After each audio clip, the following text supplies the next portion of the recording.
हरियाणा में चुनावी बिगुल बज चुका है। आपको बता दें कि सभी राजनीतिक पार्टियां चुनावी तैयारियों में जुट चुकी है। वहीं पक्ष और विपक्ष आपस में तंज कसते हुए भी नजर आ रहा है। सभी राजनीतिक पार्टियां जो है तंज कसते हुए नजर आ रही है, एक दूसरे पर कटाक्ष करते हुए नजर आ रही है। इसी पर आज हमारी चर्चा खास मेहमान से हुई है। आपको बता दें कि यमुनानगर के विधायक घनश्याम अरोड़ा जी से हमारी बात हुई है। आइए जानते हैं क्या कुछ कहते हैं वे।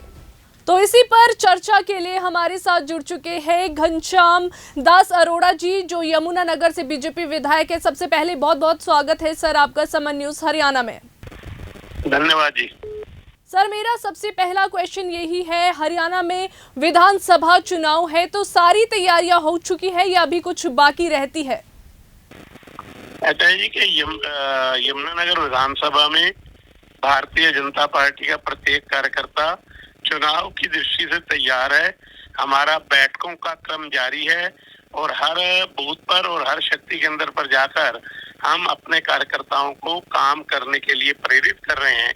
और अभी यमुनानगर विधानसभा क्षेत्र में हमने हर बूथ से 3 कार्यकर्ता बुलाकर 700 कार्यकर्ताओं का कल शाम को 5 बजे सौभाग्य रोड में एक सम्मेलन किया है, जिसमें उत्तर प्रदेश के पूर्व गन्ना मंत्री श्रीमान सुरेश राणा जी का उद्बोधन हुआ है और उन्होंने कार्यकर्ताओं को प्रेरित किया है कि वो सब अपने अपने काम में जो उनके जिम्मे लगाया है उसमें जुट जाए। चुनावी टिकट आवंटन कब तक हो सकता है सर?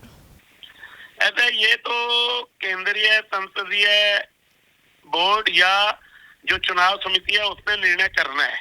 जहां तक मेरी जानकारी है, भारतीय जनता पार्टी के वरिष्ठ नेताओं ने या सीईसी आपस में बैठकर चर्चा कर चुके हैं। उन्होंने नामों को अंतिम रूप दे दिया है और जल्दी ही विद इन डे और सो 1 या 2 दिन में घोषणा टिकटों की हो जाएगी। खबर सामने आ रही है, सूत्रों के हवाले से बड़ी खबर भी सामने आ रही है कि सर कांग्रेस और आम आदमी पार्टी का गठबंधन हो सकता है। इस पर आप क्या कुछ कहेंगे? ऐसा है कि आज ही ये टीवी चैनल के माध्यम से समाचार देखने को मिला, सुनने को मिला। अभी बिल्कुल इनिशियल स्टेज पर है। जो जहां तक मेरी जानकारी है, स्थानीय नेतृत्व जो है प्रदेश का, वो गठबंधन नहीं चाहता। राहुल गांधी जी ने गठबंधन हो ऐसी इच्छा व्यक्त की है। देखते हैं ऊंट किस करोड़ बैठता है। और जेजेपी के विधायक एक के बाद एक बीजेपी में शामिल हो रहे हैं, इस पर क्या कुछ कहेंगे? ऐसा कि जेजेपी तो कोई राजनीतिक दल था ही नहीं। एक राजनीतिक दल के रूप में वो अस्तित्व में जब आया और जो अन्य पार्टियों के पॉलिटिकल लोग थे जिनको टिकट उस समय नहीं मिले, अर्थात 2019 में जेजेपी ने उनको उम्मीदवार बनाया। उनकी अपनी अपनी स्टैंडिंग थी और वो 10 विधायक हरियाणा में बनाने में सफल हुए। पर डे 1 से JJP was a divided house और कभी भी विधानसभा में या कभी भी समाचार पत्रों के माध्यम से उन्होंने अपनी एकता नहीं दिखाई, एक होकर काम नहीं किया। और ये डे 1 से ही लग रहा था कि अब टूटा। तो चुनाव के समय आकर लोगों ने अर्थात विधायकों ने इस्तीफा देना शुरू कर दिया।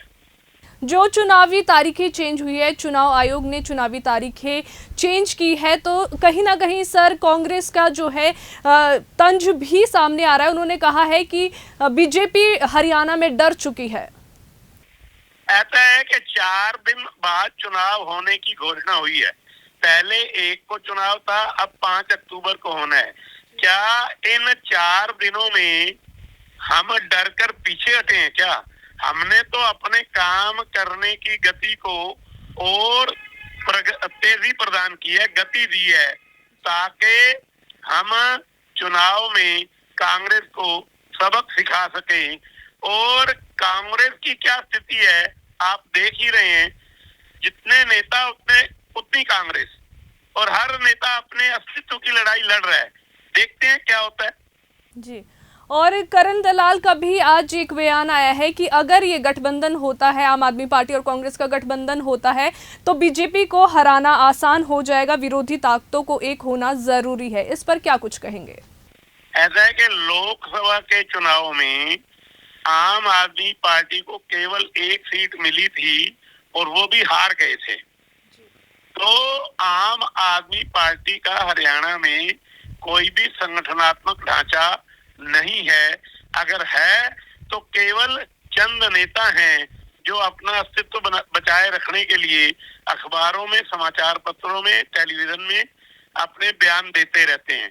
धरातल पर उनका अस्तित्व लोकसभा चुनाव में सामने आ चुका है।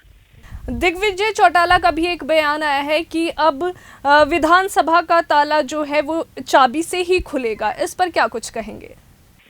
ऐसा है कि अगर इतना ही मजबूत जेजेपी होता तो उनके विधायक उनको छोड़ के क्यों जाते?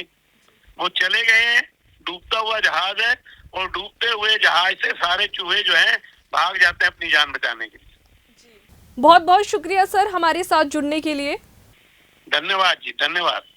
तो सुना आपने विधायक घनश्याम दास अरोड़ा ने क्या कुछ कहा। उन्होंने बीजेपी पर, जेजेपी पर और भी राजनीतिक पार्टियों पर तंज कसा है। उन्होंने गठबंधन को लेकर भी कहा।